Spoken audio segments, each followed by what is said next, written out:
Hey everybody, welcome back to Legal's View. நம்ம எல்லாருக்குமே constitution அப்படின்னா ஒரு நேஷனோட சுப்ரீம் லா தான் கான்ஸ்டிடியூஷன் அப்படின்னு சொல்லுவோம். இந்த வீடியோல நம்ம கான்ஸ்டிடியூஷன் சொல்லப்படுற வேர்டுக்கோட மீனிங் என்ன அப்படின்றதும் தென் கான்ஸ்டிடியூஷனோட ஃபங்க்ஷன்ஸ் எல்லாம் எப்படி இருக்கும் ஒவ்வொரு நேஷன்லையும் அப்படின்றதும் நம்மளோட இந்தியன் கான்ஸ்டிடியூஷனோட ரொம்பவுமே யூனிக்கான ஃபீச்சர்ஸை பற்றி தாங்க இந்த வீடியோல பார்க்க போகிறோம். வாங்க வீடியோக்குள்ளே போகலாம்.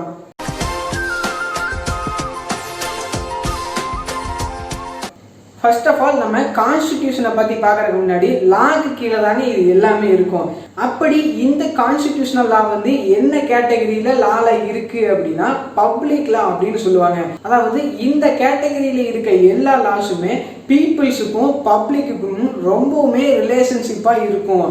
இந்த கேட்டகரியில் வர லாஸ் எல்லாம் என்னென்ன அப்படின்னா டாக்ஸேஷன் லாஸ் ஆகட்டும், கான்ஸ்டிடியூஷனல் லா ஆகட்டும், அட்மினிஸ்ட்ரேட்டிவ் லா ஆகட்டும், தென் கிரிமினல் லா, இது எல்லாமே யோசிச்சு பார்த்தீங்க அப்படின்னா ஸ்டேட்டுக்கும் பீப்புள்ஸ்க்கும் வந்து ரொம்பவுமே க்ளோஸான ரிலேஷன்ஷிப்பில் இருக்கிறது தான்.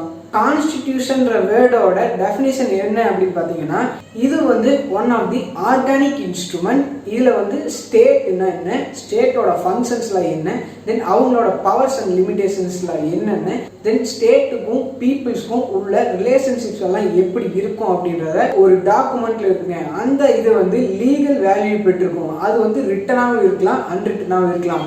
இதுதான் ஒரு கான்ஸ்டிடியூஷன் அப்படின்ற வேர்டோட மீனிங். இப்போ கான்ஸ்டிடியூஷனல் லானா என்னன்னு பார்ப்போம். இந்த கான்ஸ்டிடியூஷன் லால என்னென்னலாம் படிப்பாங்க அப்படின்னா இப்போ கான்ஸ்டிடியூஷனல் லானா என்ன அப்படின்னு பார்ப்போம். இது வந்து ஒரு டாக்குமெண்ட் தாங்க. அந்த டாக்குமெண்ட்ல என்ன சொல்லியிருப்பாங்க அப்படின்னா ஒரு நேஷன் இருக்கு அப்படின்னா அந்த நேஷனோட பேசிக் ஆர்கனைசிங் ஸ்ட்ரக்சரை தான் டிஃபைன் பண்ணியிருப்பாங்க. அந்த நேஷன்ல இருக்கிற கவர்மெண்டோட வேரியஸ் ஆர்கன்ஸ் எல்லாம் எப்படி இருக்கும் அப்படின்றதும், அந்த ஆர்கனைசேஷன்ஸோட பவர்ஸ் அண்ட் லிமிட்ஸ் எல்லாம் என்னென்ன அப்படின்றதும், தென் அவங்களுக்கும் பீப்புளுக்கும் உண்டான ரிலேஷன்ஷிப்ஸ் எல்லாம் எப்படி இருக்கணும் அப்படின்றது டோட்டலா ஒரு லீகலா ஒரு ஃப்ரேம் ஒர்க் இருக்குங்க. அதுதான் கான்ஸ்டிடியூஷனல் லா அப்படின்னு சொல்லுவோம். இந்த கான்ஸ்டிடியூஷனல் லா வந்து முக்கியமா கண்ட்ரோல் பண்ற ரெண்டு விஷயம் இருக்குங்க. ஒன்னு வந்து கவர்மெண்ட், ஒன்னு வந்து பீப்புள்ஸ். அதாவது கவர்மெண்ட்டுக்கு கீழே இருக்க லெஜிஸ்லேட்டிவ், எக்ஸிக்யூட்டிவ், ஜுடிஷியரி, இந்த மூணு ஃபார்ம்ஸ் ஆஃப் கவர்மெண்ட் வந்து எப்படி அமையணும், தென் அவங்களுக்குள்ள என்னென்ன சப்டிவிஷன்ஸ்லாம் அமைஞ்சிருப்பாங்க, தென் அந்த போஸ்டிங்ஸுக்கு உண்டான வேல்யூஸ் எல்லாம் எப்படி இருக்கும், அவங்களோட பவர்ஸ் அண்ட் லிமிட்ஸ் எல்லாம் என்னென்ன, யார் யார் வந்து மக்களாக தேர்ந்தெடுப்பாங்க, மக்கள்னா யாரு அப்படின்றது எல்லாமே வந்து இந்த கான்ஸ்டிடியூஷனல் லாவில் வந்து சொல்லியிருப்பாங்க. இதே பீப்புள்ஸ்க்கு பார்த்தீங்க அப்படின்னா பீப்புளுக்கும் கவர்மெண்ட்டுக்கும் என்னென்ன ரிலேஷன்ஷிப் எல்லாம் இருக்கு அப்படின்றதும், தென் இந்த கவர்மெண்ட்டுக்குள்ள இருக்க மூணு செக்டார்ஸ்க்குள்ளும் என்ன ரிலேஷன்ஷிப் இருக்கு அப்படின்றத ஓவராலா டிராஃப்ட் பண்ணி சொல்றதுதான் இந்த கான்ஸ்டிடியூஷனல் லா அப்படின்னு சொல்லலாம். இதை வந்து நம்ம நாட்டோட சுப்ரீம் லா அப்படின்னு சொல்லுவாங்க. எதனால அப்படின்னா நம்ம நாடு வந்து இப்படித்தான் இருக்கணும், இந்தந்த ஃபார்ம்ஸ் ஆஃப் கவர்மெண்ட்ல தான் இந்த நாடு இயங்கணும் அப்படின்னு ரொம்பவுமே தெளிவாக டிராஃப்ட் பண்ணி அமைஞ்சிருக்குங்க. இதனால தான் இதை வந்து supreme law of the land அப்படின்னு சொல்லுவாங்க. இதே நம்ம நாட்டில் கான்ஸ்டிடியூஷனல் லா மட்டும்தான் இருக்கா, இதை விட்டா வேற எதுவுமே கிடையாது அப்படின்னு வந்து சொல்றாங்களா? கிடையாதுங்க. நிறைய லாஸ் வந்து கொடுத்துருக்காங்க. ஃபார் எக்ஸாம்பிள் கான்ட்ராக்ட் வந்து ஒருத்தங்க போடுறாங்க அப்படின்னா அந்த கான்ட்ராக்ட் போடுறதுக்கான என்னென்ன எசென்சியல் குவாலிட்டிஸ் அந்த பர்சன்ட் இருக்கணும், அந்த கான்ட்ராக்ட் வந்து எப்படி டிராஃப்ட் பண்ணணும் அப்படின்றது எல்லாமே கான்ட்ராக்ட் லால வந்து சொல்லியிருப்பாங்க. தென் கம்பெனி லா, பேங்கிங் லா, இந்த மாதிரி ஒவ்வொரு செக்டாருக்கும் ஒவ்வொரு லாஸ் வந்து டிஃபைன் பண்ணியிருப்பாங்க. இப்படி இருக்க லாஸ்ட்ல வந்து ஏதாச்சும் ஒரு அமெண்ட்மெண்ட்டோ ஒரு ஆக்டோ கொண்டு வந்திருக்காங்க. அது வந்து நம்மளோட supreme law of the nation, அதாவது கான்ஸ்டிடியூஷனை வந்து வயலேட் பண்ற மாதிரி இருக்கு அப்படின்னா அந்த லாவை வந்து உடனடியாக எராடிகேட் பண்ணிடுவாங்க. ஏன்னா நம்மளோட கான்ஸ்டிடியூஷன் தான் வந்து ரொம்பவுமே முக்கியமாக இருக்குங்க. நம்ம கான்ஸ்டிடியூஷனோட பவருக்கு மேலே எந்த லாஸுமே நம்மளோட நேஷனில் வந்து இருக்காது.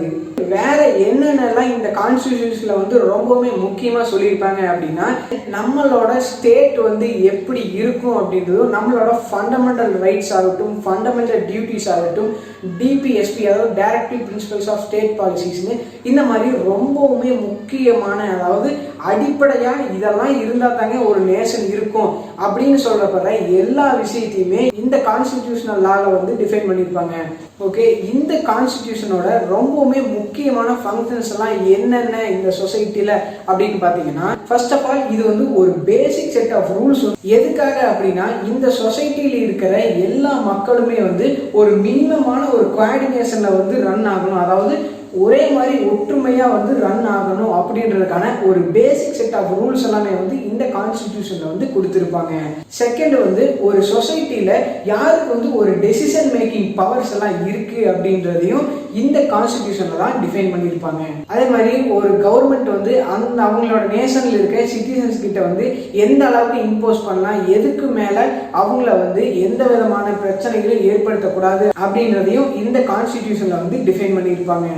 இது வரைக்கும் பார்த்ததுல உங்களுக்கு கான்ஸ்டிடியூஷன்னா என்ன அப்படின்றதுக்கான ஒரு ஐடியா வந்து கண்டிப்பா கிடைச்சிருக்கும். இந்த வேர்ல்டுலயே ரொம்பவுமே யூனிக்கான கான்ஸ்டிடியூஷன் இந்தியன் கான்ஸ்டிடியூஷன் தான் அப்படின்னு சொல்லுவாங்க. அதாவது நம்மளோட இந்தியாவை பத்தி எல்லாருமே காமனா சொல்றது என்ன அப்படின்னு பாத்தீங்கன்னா, யூனிட்டி இன் டைவர்சிட்டி, அதாவது வேற்றுமையில் ஒற்றுமை அப்படின்னு சொல்லுவாங்க. எதனால நம்மளோட இந்தியன் கான்ஸ்டிடியூஷன் வந்து ரொம்பவுமே யூனிக்கா இருக்கு அப்படின்ற காரணத்தை எல்லாமே இந்த டைவர்சிட்டிஸ் எல்லாமே நம்மளோட இந்தியன் நேஷன்ல இருக்குங்க. ஃபர்ஸ்ட் என்ன அப்படின்னு பாத்தீங்கன்னா, ரிலீஜியஸ் டைவர்சிட்டி. ஆமாங்க, அதாவது நம்மளோட இந்தியன் நேஷன்ல வந்து ஒரு பர்டிகுலர் ரிலீஜன் பீப்புள்ஸ் மட்டும்தான் வாழ்றாங்களா அப்படின்னா கிடையாதுங்க. கிட்டத்தட்ட 5 to 6 ஆர் மோர் ரிலீஜியஸ் பீப்புள்ஸ்க்கு மேல வந்து நம்மளோட இந்தியன் நேஷன்ல வந்து வாழ்ந்துகிட்டு இருக்காங்க.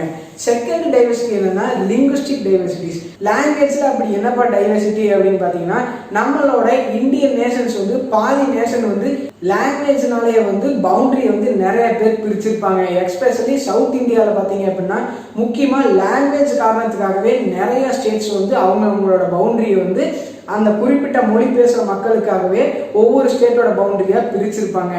அப்போ எவ்வளோ லிங்குஸ்டிக் டைவர்சிட்டிஸ் வந்து நம்மளோட இந்தியாவில் இருக்குன்னு யோசிச்சு பாருங்க. இன்னும் ஈஸியா ஒரு நல்ல எக்ஸாம்பிள் அப்படின்னு பாத்தீங்கன்னா, நம்மளோட இந்தியன் கரன்சிலேயே சொல்லாங்க. அடுத்ததா கல்ச்சுரல் டைவர்சிட்டிஸ். ஆமாங்க, இந்த கல்ச்சுரல் பேஸ் பண்ணியும் நிறைய விதமான வேறுபாடுகள் வந்து நம்மளோட இந்தியன் நேஷன்ல இருக்கு. அடுத்ததா ரேசியல் டைவர்சிட்டிஸும் நம்மளோட இந்தியாவில் வந்து இருக்குங்க. கேஸ்ட் டைவர்சிட்டியும் நம்மளோட இந்தியன் நேஷன்ல இருக்குங்க. அதாவது ஒரு நேஷன் இருக்கு அப்படின்னா அந்த நேஷன்ல வந்து கண்டிப்பா மைனாரிட்டிஸ் பீப்புள் இருப்பாங்க. அவங்களோட வெல் பீயிங்காகவோ இந்த கான்ஸ்டிடியூஷன் வந்து இருக்கும் அப்படின்ற மாதிரி நம்மளோட கான்ஸ்டிடியூஷன்ல வந்து நல்லாவே ஃபோக்கஸ் பண்ணியிருக்காங்க. இந்த மாதிரி 5 டைவர்சிட்டிஸ்ல வந்து பிரிஞ்சு இருக்கிற பீப்புள்ஸ் கிட்ட வந்து ஒட்டுமொத்தமா ஒரு கான்ஸ்டிடியூஷனை வந்து எல்லாருக்கும் சமம் அமைக்கணும், எந்த விதமான வேறுபாடு ஆகட்டும் பாகுபாடு எதுவுமே காமிக்காம எல்லா மக்களும் ஏற்றுக்கொள்ற வகையில வந்து ஒரு கான்ஸ்டிடியூஷனை வந்து அமைச்சிருக்காங்க அப்படின்னா அதுவே ரொம்பவுமே பெரிய விஷயம் தாங்க. இதனாலதான் நம்மளோட இந்தியன் கான்ஸ்டிடியூஷன் வந்து ரொம்பவுமே யூனிக்கா இருக்குன்னு சொல்லலாம் மற்ற நாட்டை கம்பேர் பண்ற போது. இந்த வீடியோல நம்ம கான்ஸ்டிடியூஷன் என்ன, அந்த கான்ஸ்டிடியூஷன் வந்து சொசைட்டில வந்து எதுக்காக அந்த கான்ஸ்டிடியூஷன் இருக்கு அப்படின்றதும் அவங்களோட ஃபங்க்ஷன்ஸ் எல்லாம் என்னென்ன அப்படின்றத டீடைலா பார்த்தோம். அடுத்த வீடியோல நம்மளோட இந்தியன் கான்ஸ்டிடியூஷனோட நேச்சர் எல்லாம் என்னென்ன அப்படின்றத அப்கமிங் வீடியோஸ்ல பார்ப்போம். Hope you guys enjoy this video. Bye.